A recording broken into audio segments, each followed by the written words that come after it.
ओप कुमार जी, राजस्थान से। राधे राधे महाराज जी।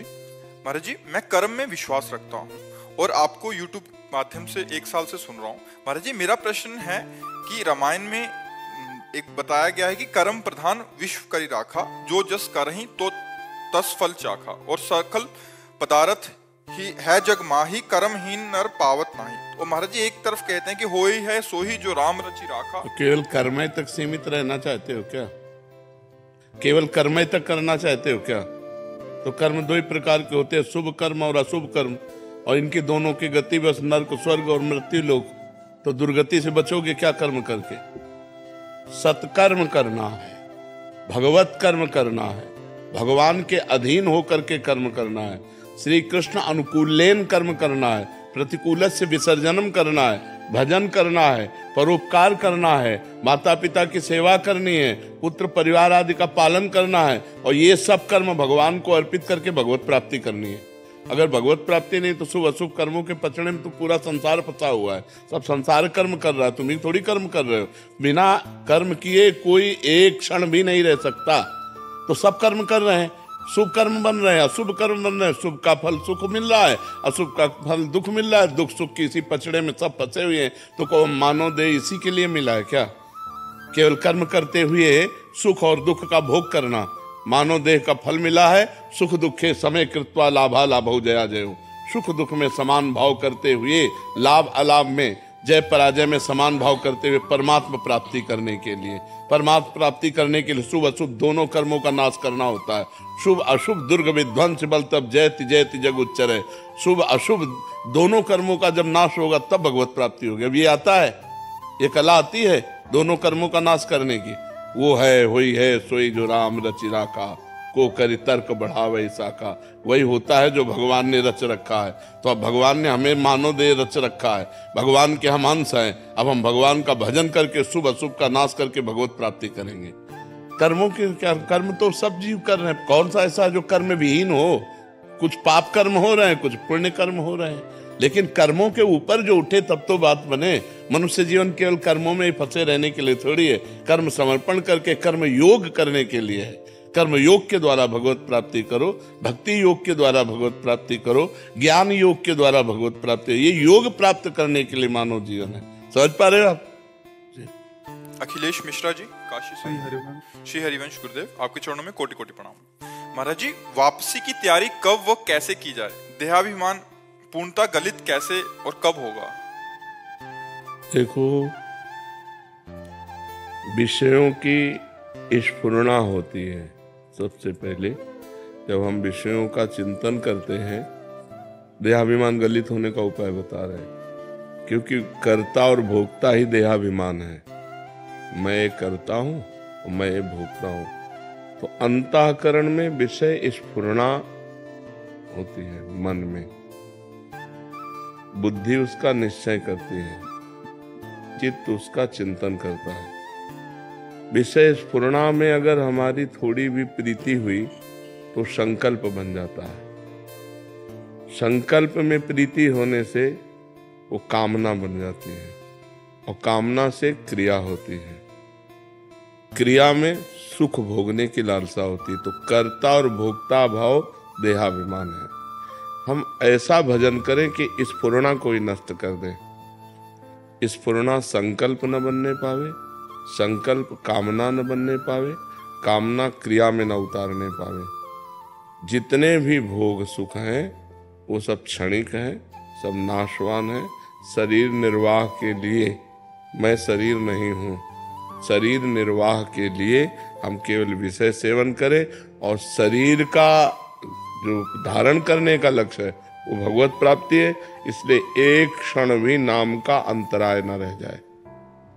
हर क्षण नाम चलता रहे, जिससे स्फुरणा ही न बने, संकल्प ही न बने, कामना ही न बने, क्रिया ही न बने। तो हमारी सुख भोगने की लालसा और कर्ता भाव, मैं ये करता हूं, मैं ये क्रिया की और उससे ये सुख भोगा, ये दोनों भाव जितने क्षीण होते जाएंगे उतना अभिमान गलित होता जाएगा। निरंतर नाम, खूब डट के भजन, और आहार उतना ही जितने से हमारी शरीर प्रक्रिया चल जाए। आहार का साधना में बहुत बड़ा रोल है। अगर हम बाजारी आहार ज्यादा पाएंगे तो रजोगुण और तमोगुण रहेगा, सतोगुण नहीं रहेगा। अगर हम सात्विक आहार पाएंगे तो रजोगुण तमोगुण का नाश हो जाएगा और सात्विक प्रवृत्ति भजन में रहेगी। और जितना भजन में सात्विक प्रवृत्ति रहेगी उतने देहाभिमान गलित होता जाएगा। असत आचरणों से देहाभिमान पुष्ट होता है, सद आचरणों से देहाभिमान गलित होता है। जितना मन मलिन होता है उतना देहाभिमान पुष्ट होता है, जितना मन निर्मल होता है उतना देहाभिमान गलित होता है। जितना संसारी पुरुषों का संग करते हैं देहाभिमान पुष्ट होता है, जितना संत पुरुषों का संग करते हैं देहाभिमान गलित होता है। ये हमें सावधानियां रखनी है और हमें ऐसे चलना है। नाम एक तार चलाना है, स्फुरना ही ना होने पाए मन में विषय की, कामना की, क्रिया की स्फुरना ही ना होने पाए। और क्रिया करना ही है हमको। जैसे आप ऑफिसर हो तो अपने डिपार्टमेंट में आपको कार्य करना है, तो सब में भगवत स्वरूप देखते हुए अपने कर्तव्य के अनुसार व्यवहार करते हुए बिल्कुल निरपेक्ष रहते हुए, करते हुए भी नहीं कर रहे हैं, नहीं करते हुए भी कर रहे हैं। इस स्थिति में जब तक हम नहीं आएंगे तब तक देहाभिमान गलित नहीं होगा। नाम खूब जप करो, पवित्र आहार अल्पाहार करो और इतना भजन करो कि स्फुरना ही किसी कामना की न होने पावे। और अपने कर्तव्य का ज्ञान रखो कि हमारा जो पद है उसके अनुसार हमें समाज में क्या व्यवहार करना है, उसमें अपराध न बनने पावे। तो इसी से भगवत कृपा से देहाभिमान गलित होकर यंत्रवत क्रियाएं हो रही, करता आप नहीं है। जैसे इनके शरीर की क्रियाएं हो रही आप करता अपने को नहीं मानते, ऐसे इस शरीर की क्रियाएं हो रही तो आप अपने को करता नहीं मानते। जैसे इनके पाप पुण्य के आप अधिकारी नहीं है, ऐसे जो अकर्ता पुरुष है, जो समदर्शी पुरुष है, वो अपने शरीर के पाप पुण्य का अधिकारी नहीं होता, वो मुक्त हो जाता है। जिसका देहाभिमान गलित हो गया उसके द्वारा पूरे संसार की हत्या हो जाए तो पाप नहीं लगेगा, पूरे संसार का भंडारा हो जाए तो कोई पुण्य नहीं लगेगा। देहाभिमान रहित महापुरुष के द्वारा जो सत्क्रिया होती है वो यंत्रवत भगवान के द्वारा होती है, वो भगवत स्वरूप हो जाता है जिसका देहाभिमान गलित हो जाता है। और उसके लिए प्रक्रिया ये कि खूब नाम जप करो और सावधानी ये रहे कि विषय स्फुरना न होने पाए। स्फुरना हो जाए तो संकल्प न बनने पावे, संकल्प बन जाए तो क्रिया न बनने पावे, और क्रिया हो तो सावधान हो जाए। अब वो फंसा लेगी क्रिया, क्रिया में उतर गया तो फिर कर्ता भाव से फंसा लेगा, और जहाँ कर्ता भाव है तो भोक्ता भाव अपने आप उसे भोगना पड़ेगा। अवश्य में वो भोक्तव्यम कृतम कर्म शुभाशुभम, शुभ अशुभ कर्म का कर्ता फल को जरूर भोगेगा, उसका सुख दुख फल भोगेगा। अहंकार विमूढ़ आत्मा, मूढ़ता में अहंकार होता है, ज्ञान में अहंकार नहीं होता है। तो ये ज्ञान रखो, हर समय सावधान रहो, खूब नाम जप, बस खास बात नाम जप है। जितना नाम जप करोगे उतने ज्ञान विज्ञान प्रकट होता चला जाएगा, अहंकार गलित होता चला जाएगा। समझ पा रहे आप? मोहन गुप्ता जी सूरत से। श्री हरिवंश महाराज जी हम शास्त्रों के वचनों को श्रद्धा से सुनते हैं। श्री नाम की महिमा, प्रसाद की महिमा, धाम, हरि कथा, साधकों के जीवन में जो भी शुद्ध भक्ति के अनुरूप होता है उसे करने का प्रयास भी करते हैं। पर महाराज जी फिर भी ये अनुभव होता है कि मन अभी शुद्ध नहीं है, मन एकाग्र नहीं है, भीतर से तल्लीनता नहीं हो रही, कामना अनर्थ की निवृत्ति नहीं हो रही। महाराज जी ऐसा अंदर से बना रहता है। महाराज जी ऐसी अवस्था में भजन की कमी है, सुनने मात्र से काम नहीं चलता। हम ज्यादा पढ़ने और सुनने में समय नहीं लगाया, करने में लगाया है। अगर हमने किसी बात को पढ़ा एक लाइन, वही ग्रंथ बंद कर दिया और उसका 100 बार चिंतन किया और उसको अपने जीवन में उतारने की कोशिश की, तो बहुत नायमात्मा प्रवचनेन लभ्या न मेधया न बहुना सुरतेन। ये आत्मबोध न तो बहुत प्रवचन करने वाले को मिलता है, न बहुत प्रवचन सुनने वाले को मिलता है, न बहुत बुद्धिमान को मिलता है। जो वर्ण कर लेता है उसको मिलता है। आचरण में उतारो, खूब नाम जप करो, अभी सब संशय खत्म हो जाएगा, मन निर्मल हो जाएगा। रात दिन नाम का चिंतन करते हुए नाम जप करो, नाम का चिंतन करते हुए नाम जप। जैसे आप मान लो महामंत्र जपते हैं तो पूरी लाइन आपके महामंत्र की दिमाग में लिखी होनी चाहिए, उसी को सुनो, उसी को बोलो।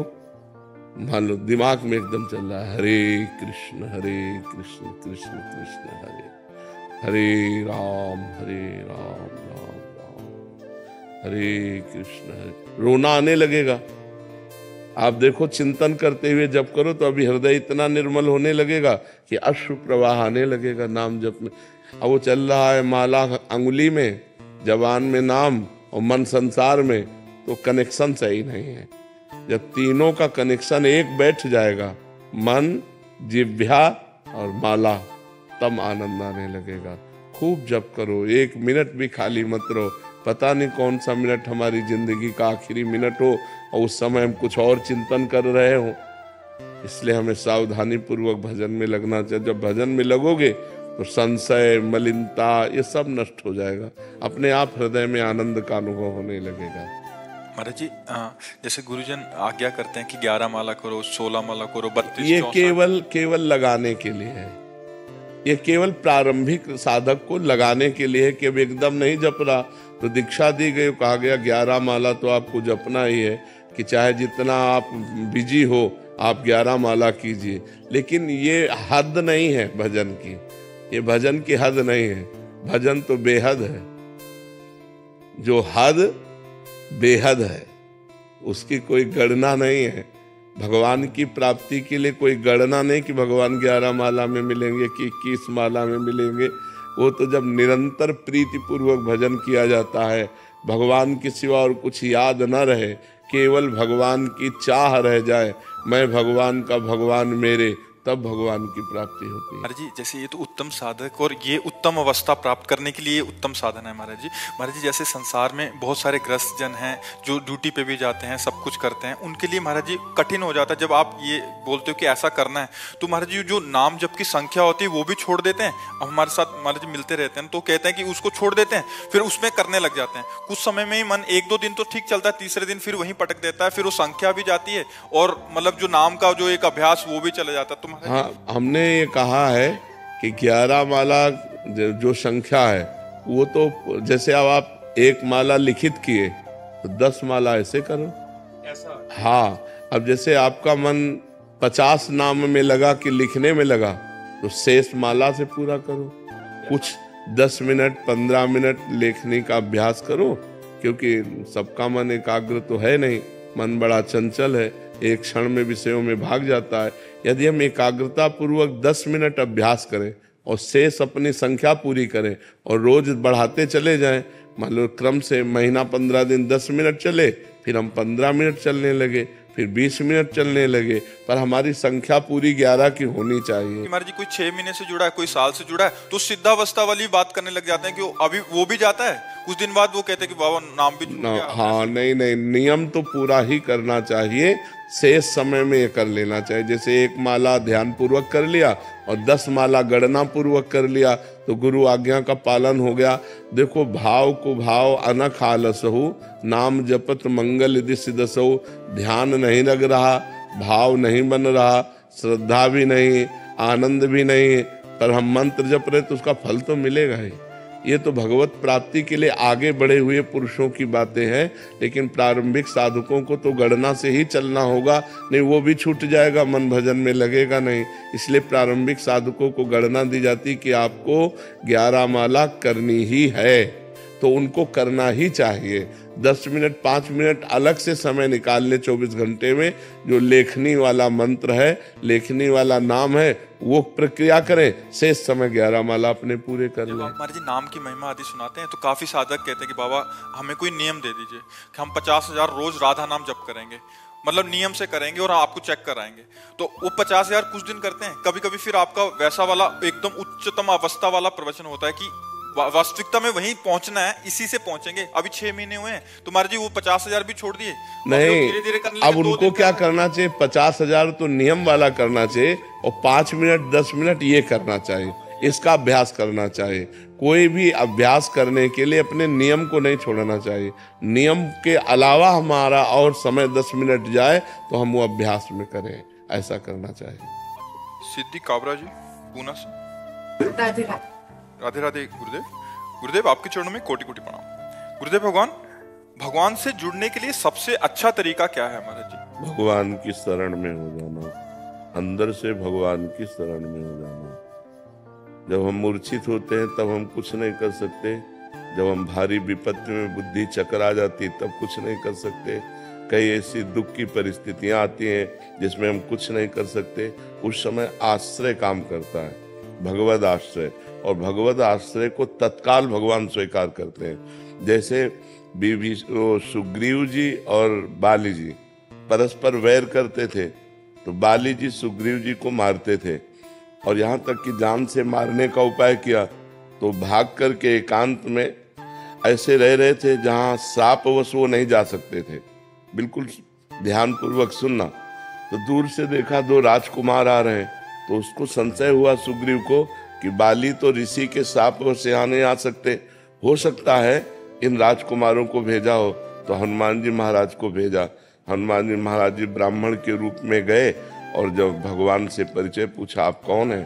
तो उनका, हम दशरथ पुत्र राम लक्ष्मण हैं, हमारी पत्नी को कोई अपहरण करके ले गया है, उसकी हम खोज कर रहे हैं। तो हनुमान जी महाराज चरणों में गिरे, अपने प्रभु को पहचान करके और अपने कांधे पे बैठाल करके लाए।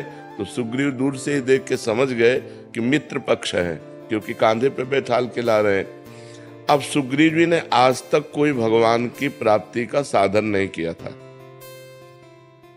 भगवान और सुग्रीव जी को हनुमान जी मिला रहे हैं, मतलब भक्त के द्वारा भगवान की आश्रय वृत्ति प्राप्त होती है।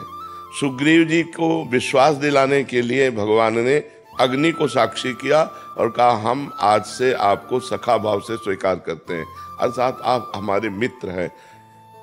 किस भय से तुम यहाँ रह रहे हो? तो उन्होंने बताया, हमारा भाई ही है, तो हमारा दुश्मन वो हमें मारने के लिए तैयार है, तो उनका एक बाण से मार दूंगा, तुम उससे चिंता न करो। सुग्रीव जी ने जब भगवान की बाहुबल की रक्षा से किष्किंधा का राज्य प्राप्त किया, भगवान ने बाली को मारा, तो 4 महीने भगवान प्रवर्षण पर्वत पर रहे, एक दिन भी नहीं गया। भयवश ऋष्यमुख पर्वत पर प्राण छुपाए रहता था। भगवान के आश्रय से किष्किंधा का राजा बना, एक दिन भी दर्शन नहीं करने गया, ऐसी इनकी भक्ति थी, केवल आश्रय। तो जब बाली को भगवान ने मारा, तो बाली ने पूछा, मैं बैरी सुग्रीव प्यारा, कारण कवन नाथ में मारा, मैं आपका दुश्मन हो गया और सुग्रीव आपका प्रिय हो गया, ऐसा कि हम दोनों भाई जानते हम कितने भजनानंदी हैं, हमने कोई साधन भजन नहीं किया, इसने कोई साधन भजन नहीं किया, आपने मुझे क्यों मारा, इसका पक्ष क्यों लिया? तो भगवान ने कहा, ये मेरा शरणागत है, शरणागत का मित्र मेरा मित्र होता है, शरणागत का शत्रु मेरा शत्रु होता है, ये मेरा प्रण है। तो आश्रय मात्र से भगवत प्रीता प्राप्त होती है।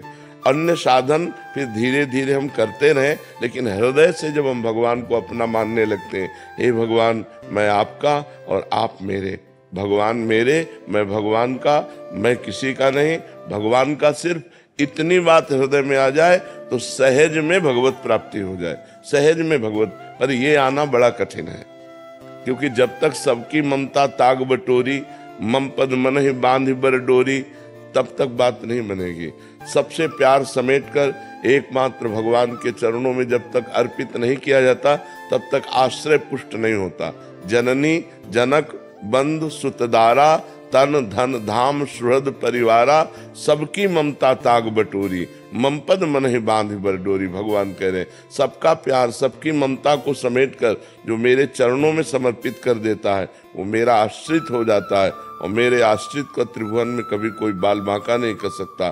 फिर उसके हृदय में भगवान की भक्ति के प्रभाव से शुद्ध ज्ञान प्रकट होता है, माया मल का नाश हो जाता है, वो मुक्त हो जाता है, भगवान के प्रेम को प्राप्त हो जाता है। शुभ्रा सोनी जी भोपाल से। श्री हरिवंश महाराज जी, संतोष और संयम की रेखा क्या है? अपने जीवन में संतोश और संयम कहां तक रखना चाहिए? संतोष रखने की चीज नहीं होती, वो एक स्थिति होती है। जब आवे संतोष धन, सब धन धूर समान, गोधन गजधन बाजधन और रतन धन खान, जब आवे संतोष धन, सब धन धूर समान। यथा लाभ संतोष सदा, काहू सो कछु न चाहूंगो, कभी किसी से चाह उत्पन्न ना हो, ये संतोष की रेखा है। जैसी परिस्थिति में हो उसी में मैं राजी हूं। जोई जोई प्यारो करे सोई मुझे भावे। जैसे मुझे भगवान रख रहे हैं उतने में मैं संतुष्ट हूं। मैं किसी व्यक्ति के आगे चाह नहीं पैदा कर सकता, इसका नाम संतोष है। और संयम, धर्म विरुद्ध भोग नहीं भोग सकता चाहे मर जाऊं। जैसे श्री सदन कसाई जी जगन्नाथ जी की यात्रा को जा रहे थे, बहुत ही महान पुरुष, पर वो कसाई कुल में जन्म हुआ था। इनका स्वरूप था पशुओं का मांस ला के बेचते और धर्म पूर्वक चलते हो, भगवान का नाम जप करते, बड़े महान भक्त थे। देखो इनके धर्म की परीक्षा हुई। ये जगन्नाथपुरी जा रहे थे दर्शन करने, तो रास्ते में भिक्षावृत्ति से, भगवान के भक्त थे, तो एक घर में आवाज लगाई भिक्षाम दे। तो एक नववधू निकली। और ये ब्रह्मचर्य का एक तेज होता है, भागवतिक भजन करने वालों में एक प्रकाश होता है जो सबको प्यारा लगता है। ऐसा लगता है ये हमसे बात कर ले, ये हमारी तरफ देख ले और ये हमारे बहुत प्रिय है, ऐसा सबको लगता है। जो सच्चे भजन मार्ग के पथिक होते हैं वो अपने लगते हैं। ऐसा लगता है कि काश मैं इनके संग में रह पाता। ऐसा उस नववधू ने जे भी देखा वो लुट गई। उसने कहा यहीं पा लीजिए। अब संत सरल चित जगत हित, वो बैठ गए। संध्या का समय था, प्रसाद तो आया। भगवान की इच्छा, संतों में तो रहता ना भगवान की इच्छा, जैसे महलों में रखे चाहे झोपड़ी में बास दे। उस स्त्री ने हाथ जोड़ा और कहा महाराज जी अगर रात्रि यहीं शयन कर लो और सुबह आप, तो बड़ी श्रद्धा देखी तो ठीक है। अब रात्रि में जब शयन की स्थिति में, तब वो आकर अपनी काम वेदना प्रकट की। तो उनका देवी आपके पति हैं, आप ऐसी चेष्टा करते हैं। उसका उल्टा दिमाग चला कि मानो ये कह रहे हैं आपके पति, अगर पति ना होते तो उसने अपने पति की हत्या कर दी सोते हुए। फिर आई और कहा अब स्वीकार करो पति को मैं, उनका दुष्ट, तो उन्होंने कहा अगर मैंने हल्ला मचा दिया तो तुम्हारी अभी दुर्गति हो जाएगी। ये संयम की परीक्षा। तो उन्होंने कहा नहीं, मैं धर्म विरुद्ध आचरण नहीं कर सकता, मृत्यु को स्वीकार कर सकता हूं। उसने हल्ला मचा दिया, लोग एकत्रित। तो क्या हुआ, ये हमसे गलत करना चाहता था, हमारे पति ने रोका, पति को मार डाला और फिर गलत करना चाहता था, मैं हल्ला मचा दिया। अब वो सदन जी जय जगन्नाथ जय जगन्नाथ, भगवान आप देख रहे हो। लोगों ने मारा पीटा बंदी बना लिया, राजा के पास ले गए। राजा ने जब ऐसी बात सुनी, दोनों हाथ कटवा दिए यहां से, और देखा कि भक्त है तो दोनों हाथ कटवाकर फांसी तो नहीं दी पर छोड़ दिया। एक भी अपराध नहीं है इसमें। लेकिन पूर्व में जिस कर्म से कसाई बने आके, तो कोई ना कोई पाप कर्म रहा ना, तो वही हाथ कटवा ले गए। पाप यहां बिल्कुल नहीं है, पाप पूर्व का है। और यहां संयम की परीक्षा में पास हुए, लेकिन पूर्व का पाप कर्म उनके हाथ कटवा दिए। जय जगन्नाथ जय जगन्नाथ। जगन्नाथ जी पहुंचे, कहा प्रभु अब तो हाथ भी नहीं जोड़ सकते क्योंकि यही ले काट डाले गए। तो ऐसे करके जे भी किया सो नवीन हाथ आ गए, भक्तमाल ग्रंथ में लिखा हुआ है। तो संयम इतना कि चाहे मृत्यु का अवसर आ जाए पर हम अपने धर्म से विमुख ना हो। संतोष इतना, कैसी भी परिस्थितियों में किसी से हाथ ना पसारे। मंगबो भलो न बापसो, जो प्रभु राखे टेक।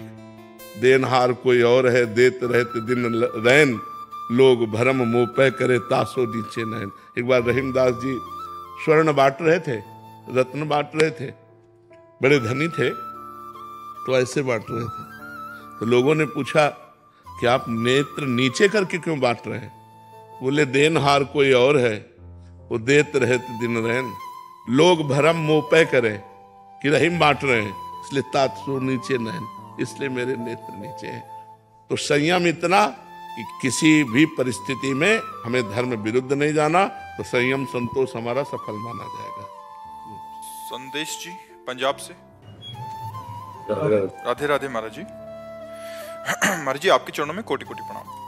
महाराज जी चिंतन को अड़िग प्रभु से जोड़ने के लिए क्या करना चाहिए, या सिर्फ ये कृपा से ही संभव है? नहीं, इसके लिए सात्विक आहार, सात्विक दर्शन, सात्विक भाषण, सात्विक श्रवण, ये अनिवार्य है। जैसे हमारा भोजन है वो सात्विक होना चाहिए, तनिक भी अपवित्रता नहीं होनी चाहिए, तब हमारा चिंतन भगवान से जुड़ेगा।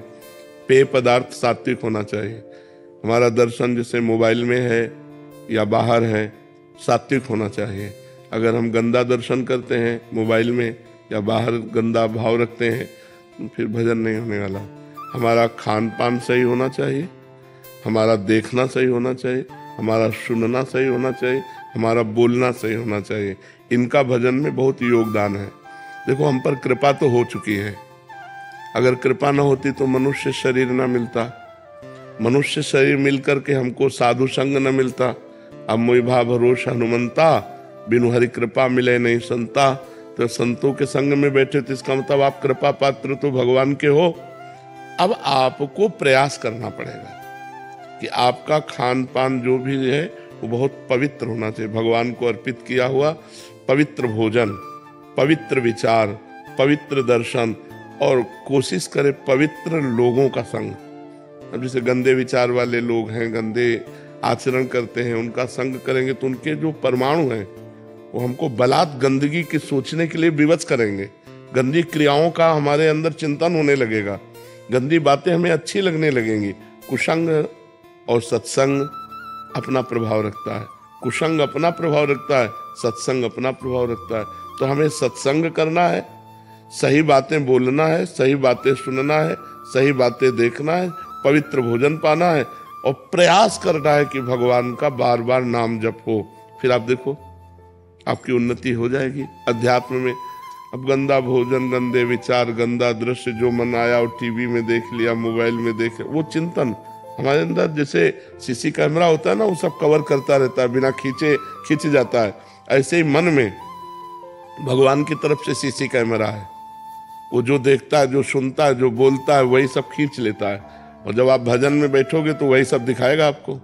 तो लगता है यार, भजन के पहले तो इतना गंदी बात नहीं आती थी, जब हम भजन करने लगे तो कितनी गंदी बात आती। तो हमको अपने सीसी कैमरे के सामने गंदी बातें नहीं लानी, गंदे दृश्य नहीं सोचना, गंदी क्रियाएं नहीं करना, तब भजन मार्ग बड़ा पवित्र मार्ग है। देखो, आपका शरीर पवित्र, आपका वस्त्र पवित्र, आपके विचार पवित्र, तो परम पवित्र भगवान का भजन बनेगा। ऐसे भजन में कहाँ रुचि हो पाएगी। पापवंत कर सहज स्वभाव, भजन मोर ते भाव न काऊ। मनुष्य जीवन मिला है ऊंचाई पर चढ़ने के लिए, क्योंकि 83,99,999 योनियों में सबसे ऊंचाई पर है, टॉप पे ये मनुष्य देह। अब अगर यहाँ से गिरे तो सुअर, कुत्ता, नाली के कीड़ा, भूत प्रेत क्या बनना पड़ेगा कुछ पता नहीं।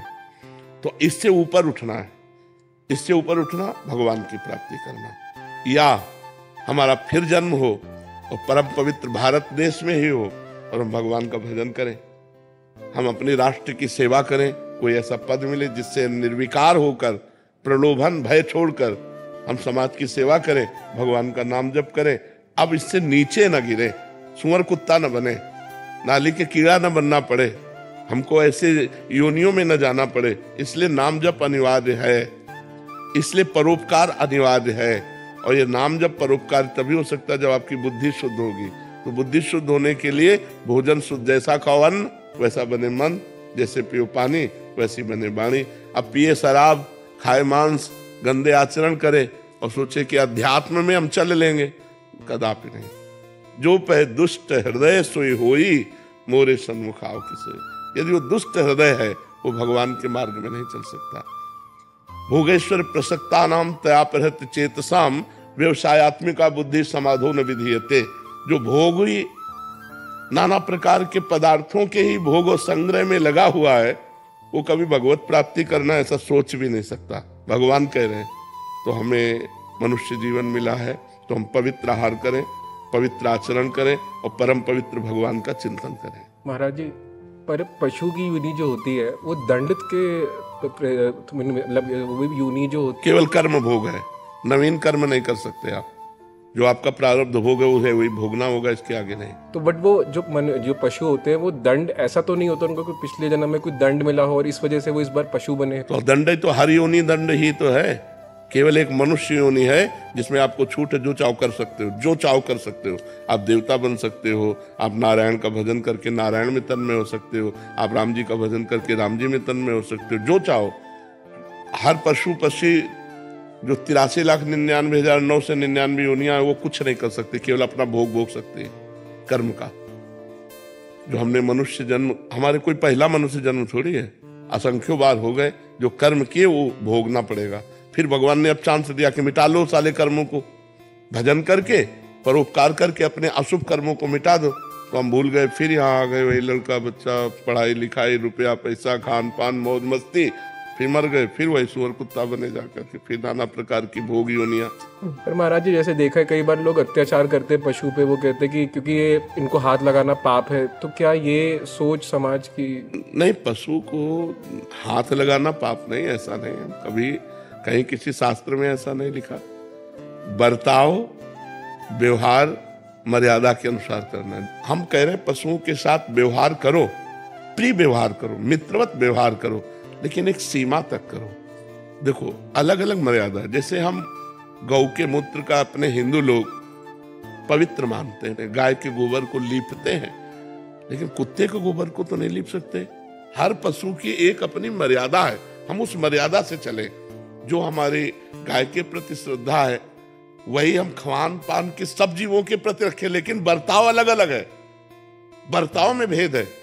तो हमें लगता है कि पशुओं से प्यार करे पर मर्यादा के अनुसार करे, प्यार जरूर करे।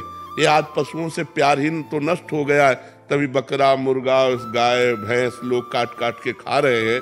ये राक्षसीपन है, बड़ी दुर्गति होगी ऐसे लोगों की। काल भगवान अपना कभी नाम नहीं घोषित करते।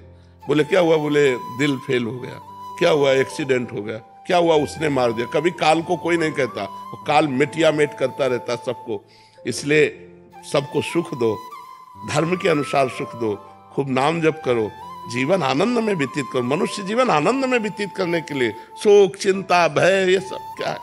तो हमारी बुद्धि निर्णायक सही हो जाए, इसलिए हमें नाम जप अनिवार्य है, पवित्र भोजन अनिवार्य है, पवित्र आचरण अनिवार्य है। इसके बिना भजन नहीं हो सकता, और भजन के बिना जीवन पशुवत है, पशुवत। क्या हमारा समाज हो रहा है, जिन बच्चों का पोषण होना चाहिए उन बच्चों का शोषण हो रहा है। ये बुद्धि भ्रष्ट, बिना अध्यात्म के बुद्धि भ्रष्ट हो जाती है। अब शराब पी के आए, अब घर में जो मना सो तांडव कर रहे हैं। अरे अगर उसी शराब पीने वाले पैसे से थोड़ा अंगूर सेव मीठा लेके घर आते तो कितना अच्छा लगता। 1,000 रुपए के मीठा फल लेके घर वालों को देते तो वो एक सुख का अनुभव करते। तो आज जो हमारी बुद्धि वो भ्रष्ट होती चली जा रही है। पर हम तो धन्य मानते हैं कि अभी कलयुग इतना नहीं बढ़ा कि कोई संतों की बात न सुने। सुन रहे हैं लोग, नहीं तो ऐसा संसार भ्रष्टता की तरफ चला जा रहा है कि ये सब बातें गप मानी जाती है। क्लब अच्छा माना जाता है, शराब अच्छी मानी जाती है, गंदे आचरण अच्छे माने जाते हैं। अब देखो कितना अपने समाज में व्यभिचार फैल रहा है। पहले ये था ही नहीं, गर्लफ्रेंड बॉयफ्रेंड था ही नहीं। अरे हमारे समय में नहीं था। स्कूल पीरियड में ये थोड़ी सब कुछ था, गंदी बातें ही नहीं थी। सब 16-17 साल के बच्चे खेल। वही बात मैं कहना चाहूँ, मैं एक एथलेटिक्स का कोच हूँ और छोटे छोटे बच्चे जो ट्रेनिंग करने आते हैं और उनको अगर ये बातें समझाई जाती है तो वो खुद कहते हैं कि हम तो सर मैच्योर हो चुके हैं। वो 13-13 साल की लड़कियों को अगर ये चीजें हम समझावें कि इन चीजों से दूर रहो तो वो कहती है सर हम तो मैच्योर हो चुके हैं। मैच्योर मतलब हम इसके योग्य हो चुके हैं, हम समझदार ज्यादा हो चुके हैं। मतलब ये है तो समझदारी का मतलब अपना नाश करना। देख लो बुद्धि कैसे। समझदार तो वो है कि हम दोस्त बनाए, दोस्त को पहचाने। दोस्त कौन है? जो हमारे जीवन को उन्नति की तरफ पहुंचाए, जो हमारे जीवन को पतन की तरफ ले जाए, उसे दोस्त नहीं कहते। सुपथ मार्ग में चलाने वाला कुपंथ से हटाकर जो उन्नति की तरफ बढ़ाए उसे दोस्त कहते। कुपथ निवारी सुपंथ चलावा। और यहाँ कुमार्ग हमारे दोस्त हो तो ये खाओ नहीं, हमारी तुम्हारी दोस्ती नहीं। हाँ, सूर्य चौहान जी छत्तीसगढ़ से। महाराज जी आपके चरणों में कोटि कोटि प्रणाम। महाराज जी किसी संत महापुरुष, ज्ञान विज्ञान भगवत धर्म शास्त्र, किसी भावना अथवा किसी प्रेरणा से भगवत प्राप्ति के इस मार्ग में चलने वाले साधक अथवा गृहस्थी उस परम अवस्था को उपलब्ध ना हो सके, तब ऐसी स्थिति में उस साधक अथवा गृहस्थी के लिए कैसी दुर्गति हितकर होगा? वो अगर सतमार्ग में चलने का प्रयास किया है, असत मार्ग का त्याग किया है और भगवान की आराधना की है, तो वो नष्ट नहीं होगा। उसका अगला जन्म होगा श्रीवान अर्थात धनवान और पवित्र भगवत भक्तों के बीच में, और जहाँ से साधना उसकी रुकी हुई है वहाँ से उत्थापन करने के लिए साधना का किसी महात्मा का संग मिलेगा और फिर उछल पड़ेगा भगवत भजन के मार्ग में। उसका ऐसा पवित्र कुल में जन्म होगा, ऐसा पवित्र वातावरण मिलेगा कि जो इस जन्म में नहीं कर पाया वो अगले जन्म में कर लेगा। भगवान के मार्ग में चलने वाले को कभी हानि नहीं होती। अगर वो भगवत प्राप्ति नहीं कर सका तो उसका अगला जन्म बड़ा प्रशंसनीय कुल में जन्म होगा, प्रशंसनीय वातावरण होगा भक्ति के अनुकूल।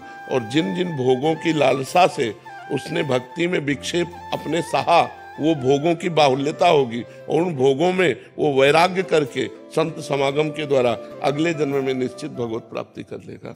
उसका कहीं ऐसा नहीं हो सकता कि दुर्गति हो। अगर उससे अपराध भी बने तो भी उसकी दुर्गति नहीं होगी, क्योंकि उस सतमार्ग का पथिक रहा है। जैसे सरकारी आदमी से कोई अपराध बन जाए, उसको ऐसे जन साधारण की तरह ट्रीटमेंट नहीं किया जाता। ऐसे वो सरकारी आदमी है, भगवान का जन है, वो भगवत प्राप्ति नहीं कर पाया किसी वासना के कारण, किसी विक्षेप के कारण, तो वही वासना उसको आगे बहुतायत में मिलेगी और वो भगवत प्राप्त होगा। जैसे कोल्य जी और अल्ल जी नाम के दो भाई थे। उनमें एक बड़े भाई थे, बड़े धर्मात्मा थे, और जो छोटे भाई थे वो बड़े विषयी थे। उनका राजा के पुत्र के साथ मित्रता हुई तो राज परिवार में वो बैठते उठते खाते, उनका सारा खान पान बिल्कुल राजा के पुत्र वाला, वो जो ऐसे मांस भक्षण करता, शराब पीता, वैसे सब पूरा। और एक था सात्विक वृत्ति से रहना और निरंतर भजन करना। पर वो जो छोटा भाई था वो बड़े भाई के प्रति श्रद्धा विशेष रखता था कि मैं तो नीच हूं, मेरे भैया बहुत अच्छे महात्मा हैं। और वो विरक्त होकर भ्रमण करते हुए एक दिन आए तो प्रणाम किया, तो उसकी दशा देखी, उनका तुम मेरे भाई हो, चलो आज चलते हैं द्वारिकाधीश के दर्शन करने। ये सत्य घटना। वो द्वारिकाधीश के दर्शन करने गए तो उन्होंने स्तोत्र सुनाया। बड़े भाई जो भजनानंदी थे, छोटे भाई से कहा तुम भी सुनाओ। तो सकुचा गए कि हम क्या सुनाए, हम तो विषयी जीव हैं। पर एक पद ब्रज लीला का याद था उनको कहीं से, तो उन्होंने ठाकुर जी को, द्वारिकाधीश को ब्रज लीला का पद सुना। जो ही पद सुनाया तो ठाकुर जी बोले वाह वाह वाह, आवाज आई। उनके भाई के हृदय में जलन हुई कि जीवन हो गया, पद सुनाते हो कभी वाह नहीं बोले, और हम जानते हैं कैसे आचरण का है, और ये वाह बोल दिए। चलो, इतने में ठाकुर जी ने अपने निजी जो सेवक थे उनसे प्रसाद और माला दी और कहा पीछे छोटे भाई को दे जाके। वो गए तो उन्होंने कहा कि आपको प्रसाद दिया है। तो उन्होंने कहा भैया को दिया होगा, क्योंकि भजनानंदी त्यागी तपस्वी तो भाई हैं, हम तो पापी जीव हैं, विषयों में लगे हुए हैं। तो उनका नहीं, भगवान ने आपका नाम कह के दिया है। अब वो हाथ में, अब बड़े भाई के हृदय में और जलन हो गई कि देखो भगवान ने हमें प्रसाद नहीं दिया, रोज पद सुनाऊं तो भगवान कभी वाह नहीं बोले, और ये विषयी जीव इसके इसमें वाह बोले। अब जीऊंगा नहीं, जब भगवान ही हमारे नहीं हुए तो मैं जीऊंगा क्या। वो समुद्र में जाके कूद गए। जब समुद्र में कूद गए तो द्वारिकाधीश के दिव्य पार्षद उनको दिव्य द्वारिका ले गए, बड़े वाले को। अब कुछ तसल्ली हुई। जब द्वारिकाधीश के दर्शन किए, द्वारिकाधीश जी ने कहा लाओ प्रसाद पाओ। वहां 2 पत्तल डाले गए। तो उसने कहा 1 पत्तल किसका? बोले तुम्हारे भाई का। अब और जलन हो गई कि यहां भी उसकी पहुंच है। अब वो अंदर से भगवान से बोले कि प्रभु अब सहा नहीं जा रहा, वो पाप करता है, राजसिक भोगों को भोगता है, और मैं जीवन भर भजन करता रहा। तो भगवान ने कहा इस जन्म में तुम भजन शुरू कर रहे हो, तुम्हें पता है ये कितने जन्मों का मेरा भगत है। ये पीछे जन्म में वैरागी संत था, हृदय से मेरी भक्ति करता था। एक दिन जंगल में रुका हुआ था तो देखा राजा की सवारी रुकी, तो राजा का वैभव देखकर इसको लगा कि यार भोगों में सुख है। तो इसी लालसा ने इसे भगवत प्राप्ति नहीं होने दिया। अब आकर के ये राजपुत्र के साथ भोग भोग रहा है, लेकिन ये पुराना भजनानंदी हमारा है। तो समझ रहे, तब उनको समझ में आया। तो वर्तमान में यदि हमारी कोई वासना हमें भगवत प्राप्ति से रोक देगी तो अगले जन्म में उस वासना की बहुतायत होगी और भगवान की कृपा होगी और भगवत प्राप्ति होगी। वो छिन्न भिन्न नहीं हो जाएगा, नष्ट नहीं हो जाएगा, क्योंकि भगवान का नाम, जैसे हमने एक बार बोला राधा, अभी अविनाशी है, अभी भगवान की बैंक में जमा हो गया। अब हमसे कोई पाप बनेगा तो हमें दंड मिलेगा, लेकिन वो राधा नाम जो जमा है वो हमारा कल्याण कर देगा। इसीलिए सबसे कहते हैं नाम जप करो, भगवान के मार्ग में चलो, इससे तुम्हारा कभी अमंगल होने वाला नहीं। मंगल भवन अमंगल हारी है। हाँ, भगवान मंगल भवन है।